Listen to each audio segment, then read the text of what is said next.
नमस्कार, सौरभ द्विवेदी नाम है हमारा और आप देखना शुरू कर चुके हैं दी ललन टॉप शो। सबसे पहले ये वीडियो देखिए।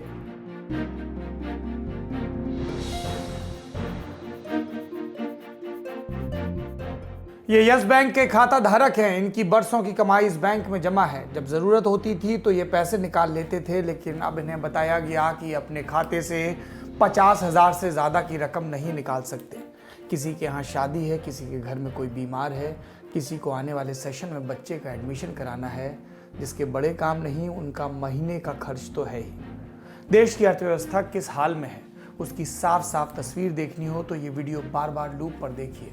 और इसलिए तमाम औपचारिकताओं को परे रखते हुए हमने फैसला किया कि आपको यस बैंक के संकट पर पूरी तफसील से बताएं।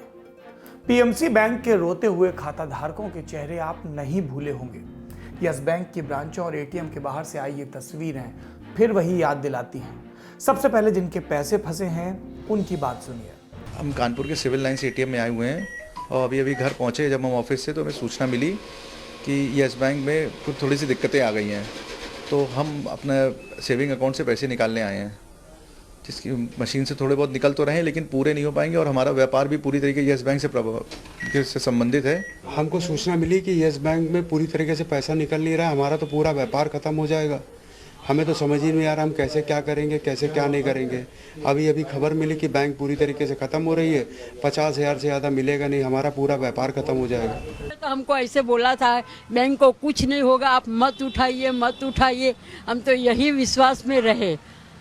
और अभी तो मेरे को खर्चा भी उठाने का था, लेकिन मेरे को चल के इधर आना है होता है ना, वो नहीं था, तो मैंने खर्चा भी अभी नहीं उठाया है। वो सैलरी अकाउंट में मैं सैलरी उठा नहीं पा रहा हूँ मैडम, और मेरे सारे इंस्टॉलमेंट, सारे हाउसिंग के और सब इंस्टॉलमेंट इससे ही कटते हैं, तो उसमें भी दिक्कत आएगी।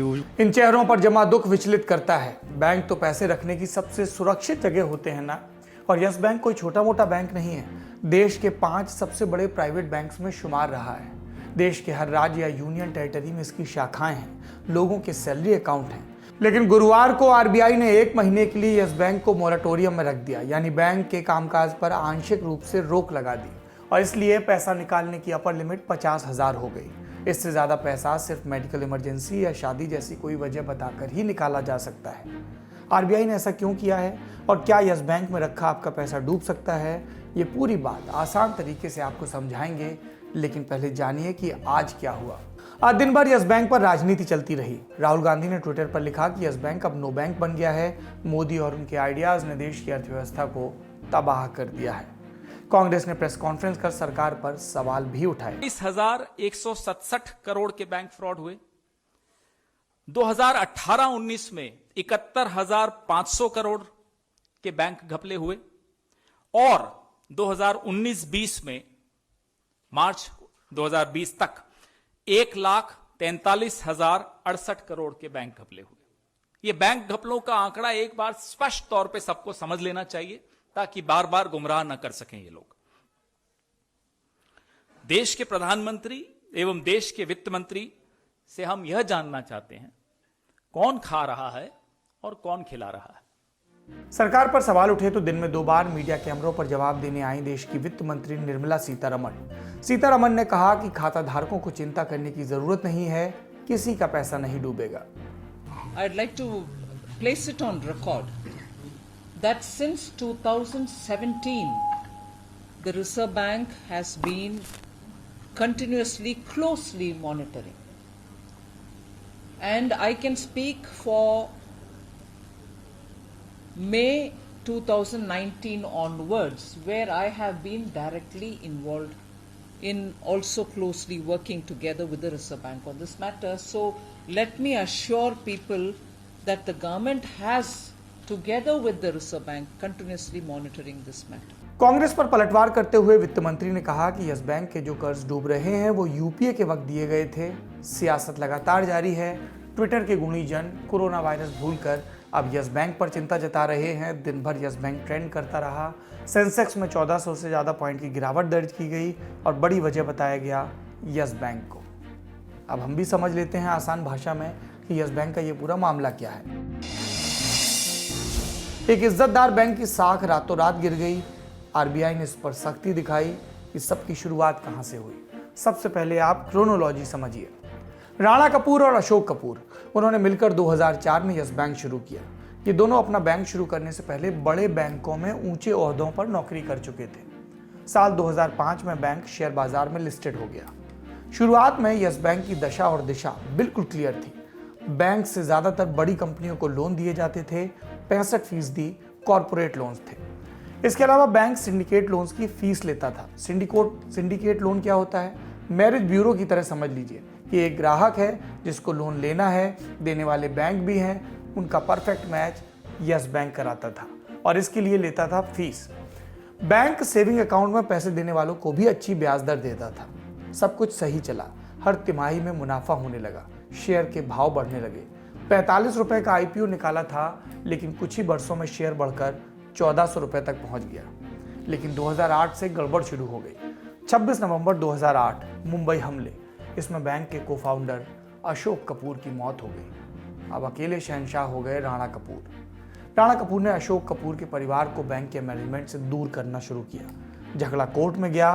कोर्ट ने राणा कपूर के नियुक्त किए लोगों को बोर्ड ऑफ डायरेक्टर से हटा दिया। 2015 में बैंक को एक और झटका लगा।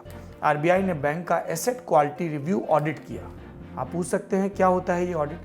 बैंक की ये जिम्मेदारी है कि जो लोन दिए हैं उसमें से कितने बैड लोन और कितने एनपीए यानी कि नॉन परफॉर्मिंग एसेट्स हैं, यानी कि निवेश जिनमें किया गया वो ठीक से काम नहीं कर रहे हैं, उनकी सही लिस्ट जारी करे। बैंक ये करते हैं, लेकिन आरबीआई ये रिव्यू करता है कि बैंक ने जो आंकड़े जारी किए हैं वो सही भी हैं या नहीं।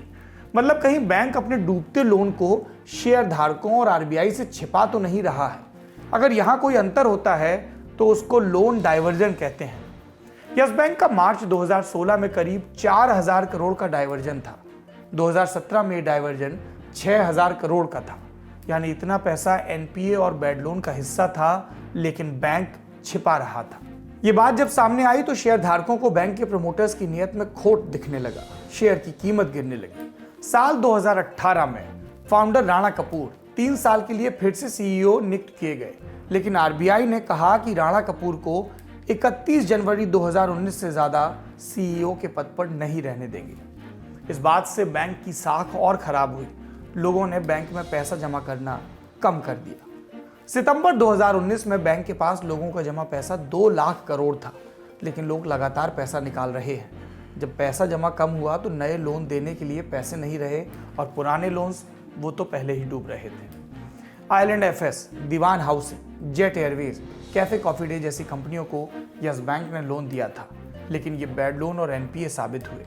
जिन कॉर्पोरेट्स हाउस को कहीं से लोन नहीं मिलता था, उनको यस बैंक ऊंची ब्याज दर पर लोन देता था।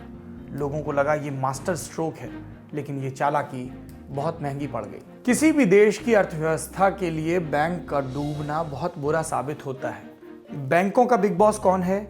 आरबीआई। और इसीलिए आरबीआई ने दखल दिया और 1 महीने के लिए यस बैंक को अपनी निगरानी में ले लिया, उसके रेगुलर कामकाज पर रोक लगा दी, मॉरेटोरियम में रख दिया। ऐसा आरबीआई ने पहले भी किया है। 2004 से 2006 के बीच Global Trust Bank, Ganesh Bank, Western Bank, इनको मॉरेटोरियम में रखा गया था। इसके बाद इन बैंक्स का दूसरे बैंकों में विलय करा दिया गया। इसी तरह आरबीआई ने 2010 में बैंक ऑफ राजस्थान का आईसीआईसीआई बैंक में विलय कराया था। मतलब अब यस बैंक को बचाना पूरी तरह से आरबीआई के हाथ में है। इसके लिए आरबीआई कई इन्वेस्टर्स से बात कर रहा है। खबर आई है कि एसबीआई यस बैंक में इन्वेस्ट कर सकता है। लबोलुआब ये कि अभी तक बैंक में खाता धारकों के पैसे डूबे नहीं हैं। उम्मीद यही कि बैंक भी डूबने से बच जाए। बाकी ये सवाल तो है ही कि एसबीआई की आर्थिक सेहत पर इस खराब निवेश से कईयों की नज़र में क्या असर पड़ेगा। इस तरह के सवाल उठ रहे हैं कि एसबीआई पर किस तरह का दबाव है जो उन्हें यस बैंक में निवेश करने को कहा जा रहा है। और सबसे बड़ा सवाल, अभी तो आरबीआई दखल दे रहा है कि क्या कोई भी बैंक इस तरीके के घटिया लोन देता रहे, फिर उसके प्रमोटर्स कभी भी अपना कारोबार समेट के चले जाएं और हमारे देश की सरकार, हमारी आरबीआई और टैक्स पेयर्स का पैसा उन बैंकों को बचाने पर खर्च हो, यानी बड़े बड़े कारोबारी पैसा डुबोएं और आम खाता धारक परेशान हो। ये सवाल पूछा जाना चाहिए। पहले संसद की बारी, जहां बजट सत्र के दूसरे चरण का पहला हफ्ता पूरा हो गया। हम आपको लगातार लल्लन टॉप शो में बता रहे हैं कि पूरे हफ्ते सदन ढंग से काम नहीं कर पाया। ये सत्र बजट पर चर्चा के लिए है, लेकिन उत्तरी पूर्वी दिल्ली में नागरिकता संशोधन कानून को लेकर हुई अभूतपूर्व हिंसा ने एजेंडा बदल दिया। विपक्ष अड़ गया कि बाकी काम बाद में, दिल्ली हिंसा पर चर्चा पहले, और सरकार सवासेर साबित हुई। कहा कि चाहे जो कर लो, चर्चा तो होली के बाद ही होगी। और इन दोनों पार्टों के बीच पिस गए जनता के मुद्दे। 6 मार्च के दिन पर भी आप इसी ड्रामे की स्क्रिप्ट कॉपी पेस्ट कर सकते हैं। 7 सांसदों के निलंबित होने के बाद कांग्रेस के पास सदन में ले जाने के लिए 45 सांसद बचे हैं, लेकिन आज पार्टी ने पहला स्टॉपेज लिया संसद परिसर में लगी गांधी प्रतिमा पर। वहां पर काली पट्टियां बांधी, नारेबाजी हुई, गृह मंत्री अमित शाह से इस्तीफा मांगा गया। सदन के अंदर कार्रवाई बमुश्किल 5 मिनट चली, जिसके बाद सदन को 2 बजे तक के लिए स्थगित कर देने की खबर आई। लेकिन 12 बजे लोकसभा की कार्रवाई फिर शुरू हुई। पहला मौका पाकर सदन में कांग्रेस के नेता अधीर रंजन चौधरी ने सवाल किया कि हमारे 7 सांसदों को आखिर किस आधार पर निलंबित किया गया। अधीर रंजन को डीएमके की तरफ से एमके स्टालिन का साथ भी मिला। स्टालिन ने सदन से अपील की कि कांग्रेस सांसदों का निलंबन वापस लिया जाए। तकनीकी रूप से देखें तो सदन से सांसदों के निलंबन की ये घटना असाधारण नहीं लगती, फिर भी स्पीकर ने थोड़ी रियायत दी है। 2 से 5 मार्च के बीच लोकसभा में हुए हंगामे पर स्पीकर की अध्यक्षता में एक कमेटी बना दी गई है। कमेटी में सदन में मौजूद हर पार्टी के प्रतिनिधि शामिल होंगे।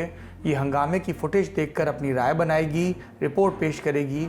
लेकिन विपक्ष इतने पर शांत नहीं हुआ है और सरकार उसने हंगामे के बीच ही मिनरल लॉज अमेंडमेंट बिल 2020 को पास करा दिया। इसके कुछ देर बाद सदन को 11 मार्च की सुबह 11 बजे तक के लिए स्थगित कर दिया गया। कई लोगों ने इस दौरान ध्यान दिलाया कि लोकसभा के स्पीकर ओम बिरला आज लगातार तीसरे दिन भी कार्रवाई से दूर रहे। बताया गया कि संसद आ रहे हैं, चैम्बर में रहते हैं, लेकिन विपक्षी सांसदों के आचरण के चलते नाराज हैं। उधर राज्यसभा में कार्रवाई की शुरुआत आज एक बार फिर सस्पेंशन ऑफ बिजनेस के नोटिस के साथ हुई। 11:15 बजे खबर आई कि अब राज्यसभा को 11 मार्च सुबह 11 बजे तक के लिए स्थगित कर दिया गया। एक हफ्ते जिस तरह संसद चला है, उससे सरकार और विपक्ष दोनों जीत गए लगते हैं। जिसे चर्चा नहीं करनी थी उसने नहीं ही की, जिसे शोर करना था उसने शोर ही किया, लेकिन हार गई जनता। अब बढ़ते हैं एक और महत्वपूर्ण खबर की तरफ, दिल्ली के दंगे। दिल्ली हिंसा से जुड़े नए अपडेट्स आए हैं। प्रभावित लोग अपनी जिंदगियां पटरी पर लाने की कोशिश में हैं। सड़कों से पत्थर, ईंट के टुकड़े हट गए हैं, लेकिन जले हुए घरों और दुकानों से कालिख नहीं हटी, और नहीं हटा है अखबारों से हताहतों का आंकड़ा। लगातार बढ़ रहा है। 5 मार्च को खबर आई कि दंगों के दौरान गोली लगने से घायल नरेश सैनी ने दम तोड़ दिया। पीछे पत्नी और 2 बच्चे छोड़ गए हैं नरेश। परिवार का कहना है कि वो ब्रह्मपुरी की एक गली में खड़े थे जब उन्हें एक गोली आकर लगी। तब से वो अस्पताल में मौत से जूझ रहे थे। 5 मार्च को लड़ाई हार गए। मीडिया के पास मृतकों का आंकड़ा फिलहाल 53 का है। प्रशासन ने इनमें से 44 को कंफर्म किया है। आइडेंटिफिकेशन लगातार जारी है। अस्पतालों में अभी भी ऐसे शव हैं जिनकी पहचान नहीं हो पाई है। 5 मार्च को दिल्ली हाईकोर्ट ने दिल्ली पुलिस को आदेश दिया कि वो अपनी वेबसाइट पर सभी गुमनाम शवों की जानकारी अपलोड करें। एक अपडेट और है। आम आदमी पार्टी से निलंबित पार्षद ताहिर हुसैन को कड़कड़डूमा कोर्ट ने 7 दिन के लिए पुलिस रिमांड पर भेज दिया है। पुलिस को अब ताहिर के भाई शाह आलम की तलाश है। शाह आलम पर दंगों में शामिल होने का इल्जाम है। दिल्ली पुलिस ने हिंसा की जांच के लिए यूपी पुलिस से भी हाथ मिला लिया है। दोनों विभागों के बीच हुई मीटिंग में खास तौर से गाजियाबाद और मेरठ पुलिस के आला अधिकारी शामिल हुए। दिल्ली पुलिस की छानबीन में ये बात सामने आई थी कि दंगाई मेरठ और गाजियाबाद के आसपास के इलाकों से आए थे और इनकी धरपकड़ के लिए यूपी पुलिस से सहयोग चाहिए। इस बीच एक अच्छी खबर भी आई है। दंगों में घायल डीसीपी अमित शर्मा अस्पताल से डिस्चार्ज हो चुके हैं। अमित शर्मा वही पुलिस अफसर हैं जो आपको कपिल मिश्रा की धमकी वाले वीडियो में बगल में खड़े नजर आते हैं। दंगों के दौरान एक भीड़ ने उन्हें घेर कर मारपीट की थी, उनकी गाड़ी को आग लगा दी थी। समाचार चैनल आज तक ने उनकी पत्नी से बात की। सुनिए उस दिन अमित के साथ क्या हुआ था। पहले से बहुत बेहतर है। जो कि क्रिटिकल टाइम था वो ओवर हो चुका है, लेकिन अभी भी काफ़ी सारी चैलेंजिंग चीज़ें हैं जो कि अभी चल रही हैं। और इन्फेक्शन का डर रहता है। कितनी बड़ी ब्रेन की सर्जरी हुई है, उसके बाद में काफ़ी डर रहता है। डॉक्टर्स ने कहा है बहुत प्रिकॉशंस लेने के लिए। अभी उनको 3 से 4 महीने लगेंगे। एक छोटी सी सर्जरी है जो कि अभी उनकी और होनी है 1.5-2 महीने बाद। तो अभी उनको कम से कम 4 महीने लगेंगे दोबारा से नॉर्मल कंडीशन में आने के लिए, वापस ड्यूटी ज्वाइन करने के लिए। क्या पता लगा था? इंजरीज कैसे हुई थी? कैसे किस चीज़ से इन पे हमला हुआ था? देखिए अमित जब उस समय आए थे हॉस्पिटल तो उन्होंने मुझे बताया कि वहाँ पे पूजा इतने लोग नहीं थे, सिर्फ वहाँ पे महिलाएं थी, 1000-1200 महिलाएं थी जो कि प्रोटेस्ट कर रही थी, पीसफुल प्रोटेस्ट चल रहा था। और फिर उन्होंने मुझे बुलाया बातचीत करने के लिए, मैं अंदर गया उनसे बातचीत करने के लिए, लेकिन उन्होंने एकदम से ही उस सारी चीज़ों को वायलेंस में बदल दिया। उन्होंने घेर लिया अमित को, जो कि सर्विस रोड के अंदर था, वहाँ पे उन्होंने घेर लिया अमित को। और अमित ने जब एक्शन बोला तब पूरी पुलिस फोर्स एक्शन में भी आई, लेकिन उस समय तक 1200 की जगह वह 30,000 आदमी इकट्ठा हो चुका था। और 30,000 आदमी के पास हॉकी स्टिक्स थी, आयरन रॉड्स थी, नाइफ्स थी, आपके लीथल वेपन्स थे, तो उनका सबका वो प्रयोग कर रहे थे। और फोर्स इतनी ज़्यादा नहीं थी, फोर्स इधर तितर बितर हो गई, इधर उधर हो गई। और उसके चक्कर में अमित को जो है वो बहुत ज़्यादा इंजरीज आई, उनके हेड में बहुत ज़्यादा इंजरी आई, पूरी बॉडी में इंजरीज आई। उनका कोई ऐसा बॉडी पार्ट नहीं था जहाँ पे उनको इंजरी नहीं थी। फिर अनुज जी किस तरीके से अनुज जो है, अनुज जो पहले तो अमित के ऑपरेटर हैं नवीन, उन्होंने काफ़ी अच्छे से अमित को पूरा कवर अप कर रखा था, तो उसकी वजह से उनको भी बहुत चोटें आई, वो भी गिर गए वहाँ पे। और फिर उसके बाद में जो अनुज हैं, एसीपी अनुज हैं, वो उस भीड़ में से निकल गए थे, लेकिन उनको लगा कि सर नहीं कहीं दिख रहे हैं, तो वो वापस गए। उन्होंने बहुत हिम्मत, वो ही is a life saver for us today, तो उन्होंने हिम्मत करके वापस गए। वो भीड़ में, देखिए 30,000 की भीड़ में जाना भी बहुत बहादुरी का काम है। वो वापस गए उनको उठाने के लिए, वो उठा करके लेकर के आए हैं। एक और वीडियो सामने आया है जिसमें एक भीड़ दोनों तरफ से घेर कर पुलिस वालों पर पत्थरबाजी कर रही है। कई जगह कहा गया कि पुलिस जवानों के बीच हेड कांस्टेबल रतनलाल थे। ये भी कहा गया कि इसमें डीसीपी अमित शर्मा थे, लेकिन इन दोनों दावों की पुष्टि नहीं हो पाई है, इसलिए इसके बारे में ज़्यादा कुछ नहीं कहा जा सकता। ललन टॉप शो में आज इतना ही। वक्त है विदा का। विदा से पहले आज की ललन टॉप कहानी। क्या है कहानी? कुमार अभी सो ही रहा था कि उसके पिता ने उसे झकझोर कर उठा दिया। क्या कहा? अरे उठ, जल्दी से बैंक जाकर इस महीने के खर्चे के लिए पैसे निकाल ले आ, दिन भर सोता रहता है। अलसाई आंखों के साथ जब कुमार बैंक पहुंचा तो आंख खुली की खुली रह गई। कुमार ने ऐसा क्या देखा? आपको देखना है तो पहुंचिए हमारे इंस्टाग्राम पेज पर latak.lalantop पर और पढ़िए पूरी कहानी। अपनी कहानी भेजनी है तो latak.lalantop@gmail.com पर भेज सकते हैं। आज के लिए इतना ही। आपको होली की खूब सारी शुभकामनाएं।